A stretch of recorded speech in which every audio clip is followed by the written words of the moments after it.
മഹിളാ മോർച്ച സംസ്ഥാന അധ്യക്ഷ അഡ്വക്കേറ്റ് നിവേദിത സുബ്രഹ്മണ്യം ചേരുന്നു. Advocate Niveditha, justice Hema commission report പരസ്യമാക്കാം എന്ന് ഹൈക്കോടതി പറഞ്ഞിരിക്കുന്നു. റിപ്പോർട്ട് പുറത്തുവിടരുതെന്ന ഹർജി ഹൈക്കോടതി തള്ളിയിരിക്കുന്നു. ഹൈക്കോടതിയുടെ നടപടിയെ എങ്ങനെ കാണുന്നു? വളരെയധികം സ്വാഗതാർഹമാണ്. നമ്മൾ മുമ്പേ തന്നെ മഹിളാ മോർച്ചയുടെ നേതൃത്വത്തിൽ നമ്മുടെ മുഖ്യമന്ത്രിക്ക് ഈ കേരള സംസ്ഥാനത്തിൽ ഇത്രയും വലിയ ഒരു വിപത്ത് നടക്കുന്നു എന്നുള്ളതിനെ കുറിച്ച് കൃത്യമായിട്ടുള്ള വിവരങ്ങൾ ഉണ്ട് എന്ന് നമുക്ക് അറിയാവുന്ന സംഗതിയാണ്. അങ്ങനെ ഒരു കാര്യത്തെക്കുറിച്ച് ഒരു കമ്മീഷൻ റിപ്പോർട്ട് നൽകിയിട്ടും അതിന്മേൽ ആക്ഷൻ എടുക്കുന്നില്ല എന്ന് കാണിച്ച് ഞങ്ങൾ നേരിട്ട് തന്നെ സമീപിക്കുകയും നിവേദനം നൽകുകയും ചെയ്തിട്ടും 2-3 വർഷം കഴിഞ്ഞിരിക്കുന്നു. ഈ ഒരു കാലഘട്ടത്തിൽ ഇപ്പോൾ വീണ്ടും അത് ചർച്ചയാകുമ്പോൾ അത് ഏറെ സന്തോഷത്തോടെയാണ് സ്വീകരിക്കുന്നത്. തീർച്ചയായിട്ടും ഈ ഒരു മേഖലയിൽ നടക്കുന്ന നിരവധിയായിട്ടുള്ള പ്രശ്നങ്ങൾക്ക് പരിഹാരം കണ്ടെത്തുവാൻ ഇനിയെങ്കിലും ആകും എന്നുള്ള പ്രതീക്ഷ ഇത് നൽകുന്നുണ്ട്. തീർച്ചയായിട്ടും അങ്ങനെ ആവട്ടെ. കാരണം സ്ത്രീകൾ ഏതിടങ്ങളിലായാലും ഏതൊരു മേഖലയിലായാലും സംരക്ഷിക്കപ്പെടണം എന്നുള്ള വലിയ ഉദ്ദേശത്തോടു കൂടിയാണ് പുതിയ പുതിയ നിയമങ്ങൾ കൊണ്ടുവരുന്നതും അവർക്ക് വേണ്ടിയിട്ടുള്ള നിരവധിയായിട്ടുള്ള മേഖലകൾ തുറന്നു കൊടുക്കുന്നതും. ഈ ഒരു സാഹചര്യത്തിലും സ്ത്രീകൾക്ക് വേണ്ടതായിട്ടുള്ള സംരക്ഷണം നൽകേണ്ടവർ, അത് ഉറപ്പാക്കേണ്ടവർ നൽകാൻ മടി കാണിക്കുന്നു എന്നുണ്ടെങ്കിൽ തീർച്ചയായിട്ടും അത് തിരുത്തപ്പെടേണ്ടതാണ്. അതുകൊണ്ട് തന്നെ ഹൈക്കോടതിയുടെ ഈ ഒരു ഉത്തരവിനെ വളരെയധികം സ്വാഗതം ചെയ്യുന്നു.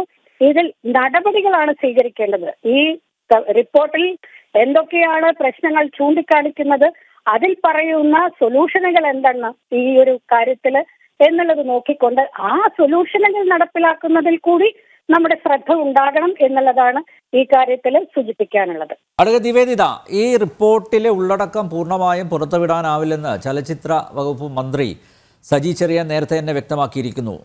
സ്വാഭാവികമായി ജസ്റ്റിസ് ഹേമയ്ക്ക് മുമ്പാകെ മൊഴി കൊടുത്ത ചലച്ചിത്ര മേഖലയിൽ പ്രവർത്തിക്കുന്ന സ്ത്രീകൾ, അത് നടിമാരുൾപ്പെടെയുള്ളവരുണ്ട്, സാങ്കേതിക മേഖലയിൽ പ്രവർത്തിക്കുന്നവരുണ്ട്, അവരുടെ മൊഴികൾ പുറത്തുവിടരുത്. പക്ഷേ ആർക്കെതിരെയാണോ അവർ വിരൽ ചൂണ്ടിയത്, ആരെയാണോ അവർ പ്രതിക്കൂട്ടിൽ നിർത്തുന്നത്, ആ പേരുകളൊക്കെ പുറത്ത് വരേണ്ടതല്ലേ? നമുക്കറിയാം, മറ്റേത് മേഖലയിലും സ്ത്രീകൾക്കെതിരെയുള്ള ചൂഷണം അത് സജീവമായി ചർച്ച ചെയ്യപ്പെടുന്നുണ്ട്, നടപടികൾ സ്വീകരിക്കുന്നുണ്ട്. നേരത്തെ അഡ്വക്കേറ്റ് നിവേദിത പറഞ്ഞതുപോലെ ഇനിയിപ്പോൾ ഈ റിപ്പോർട്ടിൻ്റെ അടിസ്ഥാനത്തിൽ നടപടികളാണ് വേണ്ടത്, കൂടുതൽ ചർച്ചകളിലേക്ക് പോകരുത്. ഈ റിപ്പോർട്ട് ഏകദേശം ഞാൻ നേരത്തെ പറഞ്ഞതുപോലെ 1 കോടി രൂപയിലധികമാണ് ജസ്റ്റിസ് ഹേമ കമ്മീഷന് നൽകിയത് അതിൻ്റെ പ്രവർത്തനത്തിനായി. അപ്പോൾ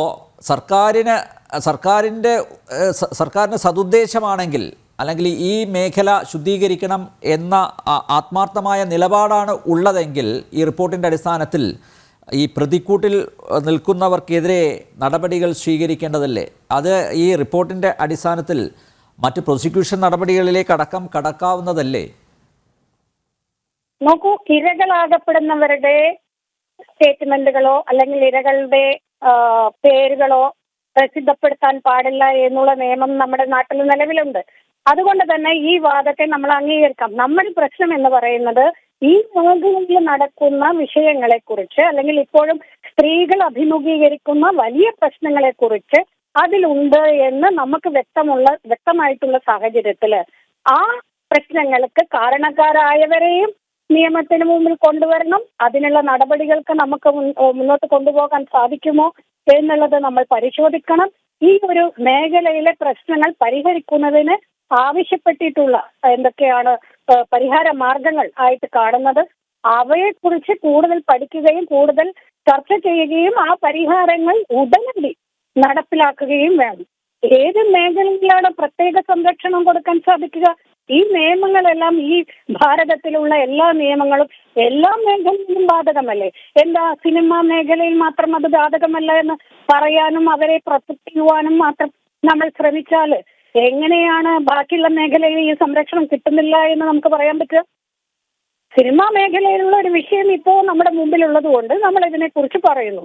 എന്നാൽ അവർക്ക് പരിഗണന പ്രത്യേകമായിട്ട് കൊടുക്കുമ്പോൾ നാളെ മറ്റു മേഖലയിൽ നടക്കുന്ന ഇത്തരത്തിലുള്ള കാര്യങ്ങൾക്ക് പ്രത്യേക സംരക്ഷണം വേണമെന്ന് അവരും ആവശ്യപ്പെടില്ലേ? അപ്പോൾ അതിനെ തടസ്സം ചെയ്യുവാൻ നമുക്ക് എന്തുണ്ട്?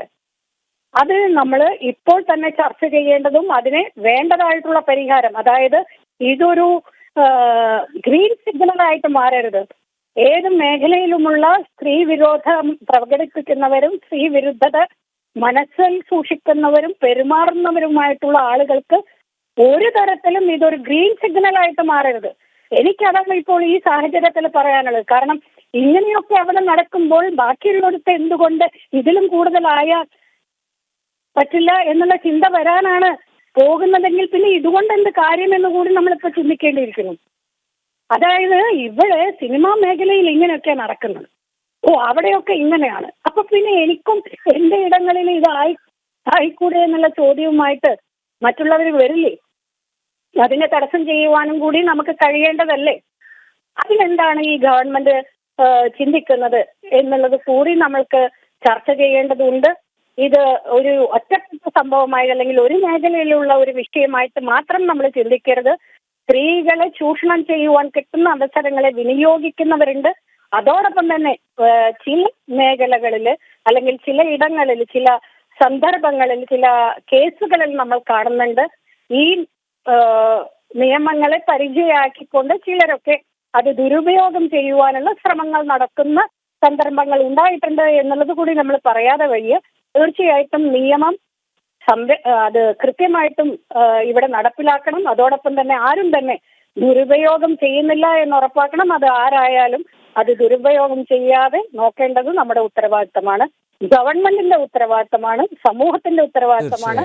അത് മനസ്സിലാക്കിക്കൊണ്ട് ഇതിലെ കൂടുതൽ ചർച്ചകളും അതല്ലെങ്കിൽ ഇത് വ്യക്തിപരമായിട്ടുള്ള ഈ കാര്യങ്ങളല്ല, അതൊക്കെ ചർച്ചയിലേക്ക് കൊണ്ടുവരേണ്ട കാര്യം നമുക്ക് ആവശ്യമില്ലാത്തതാണ്. കാരണം ഇരകളെ കുറിച്ചോ അവർ അഭിമുഖീകരിച്ച പ്രശ്നങ്ങളെ കുറിച്ചോ നമ്മൾ പൊതുവേദികളിൽ ചർച്ച ചെയ്യാനുള്ളതല്ല. പക്ഷെ ഇത്തരം പ്രശ്നങ്ങൾ ഇനി ആവർത്തിക്കാതിരിക്കാനുള്ള നടപടികൾ അത് ഉടനടി സ്വീകരിക്കേണ്ടതാണ്.